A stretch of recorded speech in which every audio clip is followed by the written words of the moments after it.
Hello, Diaspora family. Today we want to speak about the financial reality of moving back to Zim. Some people think when you move back to Zim, everything becomes stable.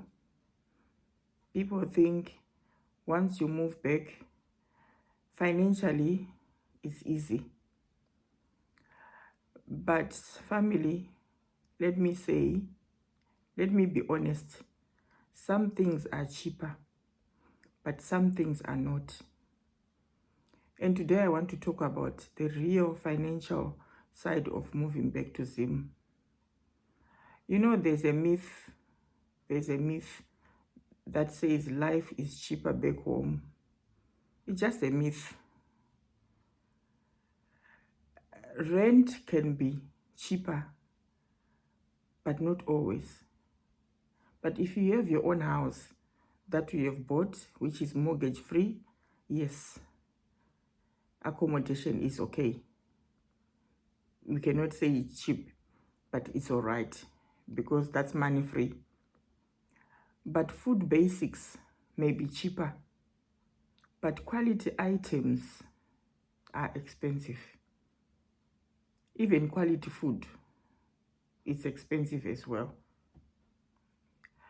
Imagine just the grapes. I've got a grandchild who eats grapes every day. When they went to Zimbabwe, they complained about how expensive grapes are in Zimbabwe.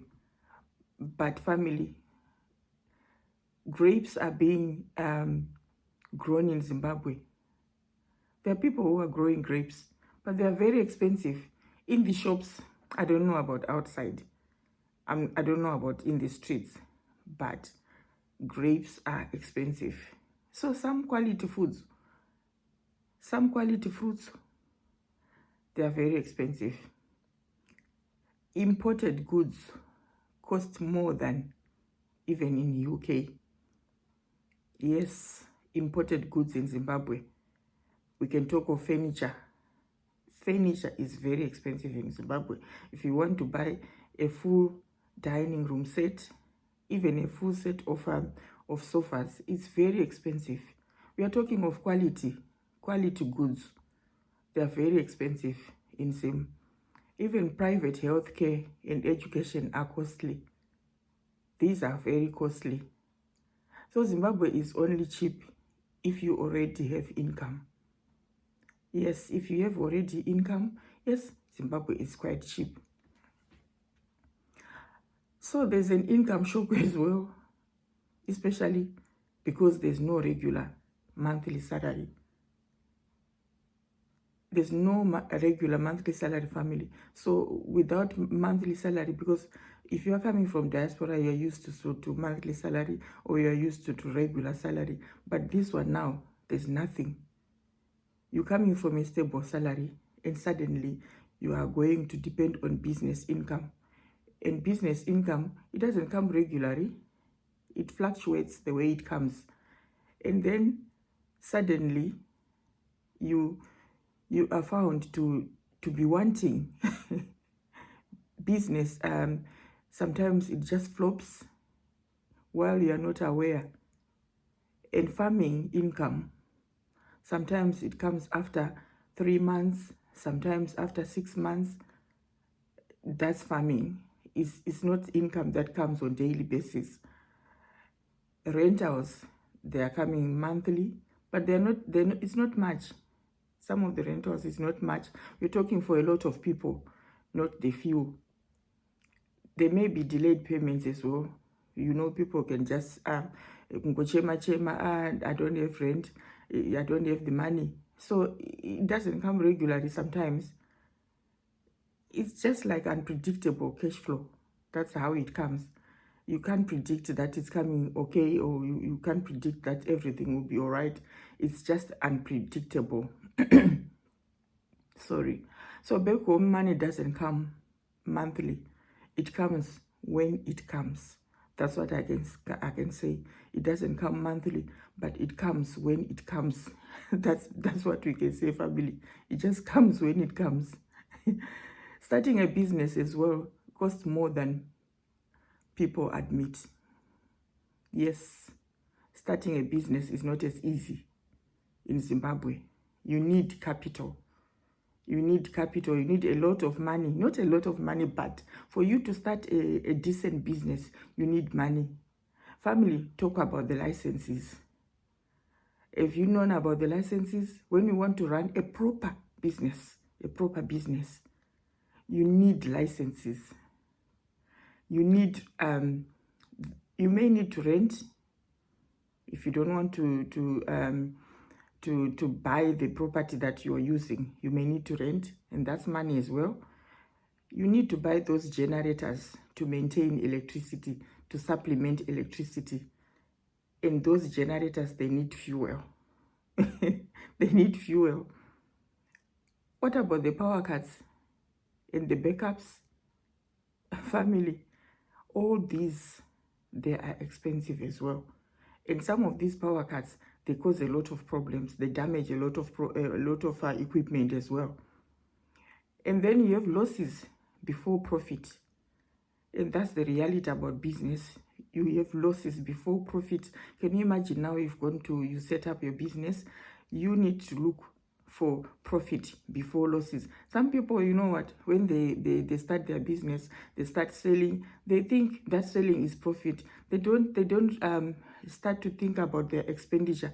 They just think about the money that they are getting there, but they don't know that they don't think that they have inputted a lot of money for them to start reaping what they will be getting. So that's not profit. That's not profit. That's how you start a business. And then after that, we talk about family expectations, the family to support. Family to support. When you are there, family will look at you. They will just look up to you because they want your support. So it's all money that is going out from your pocket. So business back home needs patience, not passion. You can't just say, I've got passionate for business, and then you want to start and do it like that. No. You need patience as well to start business back home. There are also hidden costs that people don't talk about. Hidden costs. So these hidden costs, we can talk of fuel, we can talk of the power, like solar. You know, solar is very expensive. If you want the good solar that can actually run your home, it's very expensive. We are talking of 4,000 and above. That's a good solar power. Generators, the batteries. You know, those solar batteries, some of them, they cost 1,000 US dollars. What about the boreholes? The borehole drilling, the water storage, those tanks that you store your water, and those stands.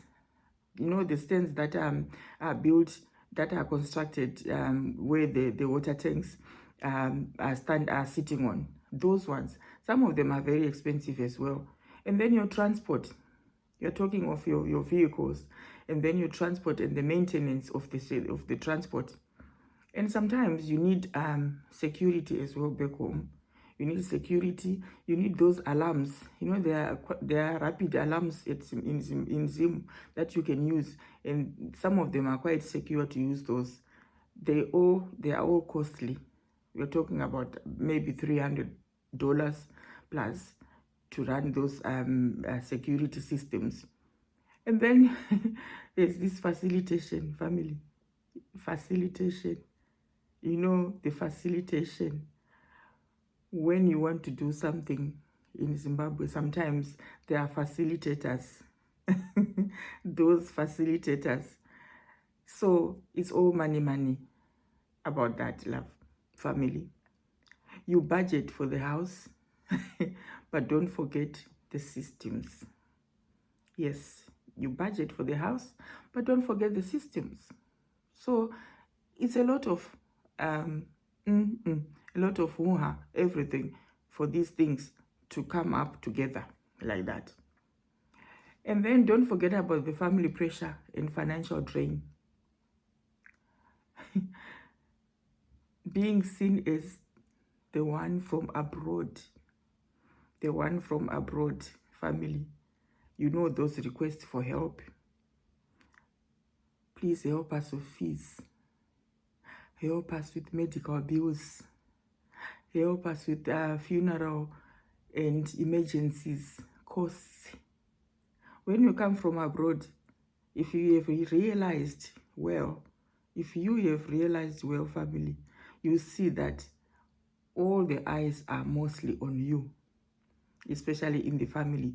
Those who come abroad, from abroad, the eyes will be on the list of those people who are coming from abroad. So your money becomes community money if you are not careful. It really becomes community money. Why do savings disappear fast than expected in Zimbabwe? Because there's emergency spending, no credit safety nets, cash-based economy, inflation risks, and the replacement costs. All these things, they allow your money to disappear fast. So back home savings don't stretch. They actually leak. They don't stretch. So if you have savings, they don't last long. They just leak like that. It's like a leakage of water. That's how the savings leak back home. It's very easy. They disappear very easy, your savings. You'll be surprised. You think there's somebody who has come to steal your money. No, they just leak like that. They just go like that. It will be very easy how money goes. So what actually makes it, who is capable of having like a balance when they go to Zimbabwe? And which people are those who actually make it financially when they go? We are talking of people who have multiple income streams. Yes, you've got a small business that's already running. You've got like a remote work, like people are working online. They yes, you've got your remote work, you've got your pensions, you've got all these other extra monies that you have, and you've got your that's an exit plan. Because if you have all these extra monies, then you're bound not to suffer. You're bound not to have leakages of money like savings. No, because all these streams of income will be coming, and it will be working on your side. So the other thing is that you need to live below your means as well. Because if you live higher than your means, it means you're not going to succeed. It will be very difficult. So going back works best when emotions don't control finances. So don't allow your emotions to control your finances. Otherwise, it won't work well. So some people, when they go, I mean, their finances work well. We are talking of those with steady income as well, those with paid homes, and like I said, those with pensioners, those pensioners with foreign pensions, people who have worked abroad and they've accumulated their pensions, and now they're coming back home and they stay, their pensions is coming. And some people have got security pensions, some people have got government pensions from where they've been working in the countries that they've been working. So those people with such finance help them to sustain their living when they go back home. And people who are willing to adjust their lifestyle as well, they will manage better than those people who are not willing to adjust their lifestyle. You know, some people cannot adjust their lifestyle. The lifestyle that they are used to have abroad is the lifestyle that they want to maintain back home. But then it won't work. It won't work if you don't have money. It will never work.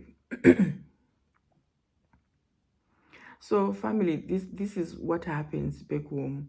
So if you have no income plan, no emergency fund, high family obligations, unrealistic expectations, you find that things will be very difficult. Things will be very, very difficult back home. You just have to have a plan. You have to have a plan for emergencies, like a fund for emergencies.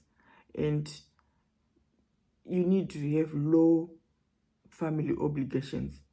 This is one thing that you need to have. You know, family, when I'm saying this, I'm talking from experience. This is what I went through. I'm talking about something that I've gone through. I'm not just talking about something that I don't know. I'm talking about something that I went through. That's what I need you to understand here.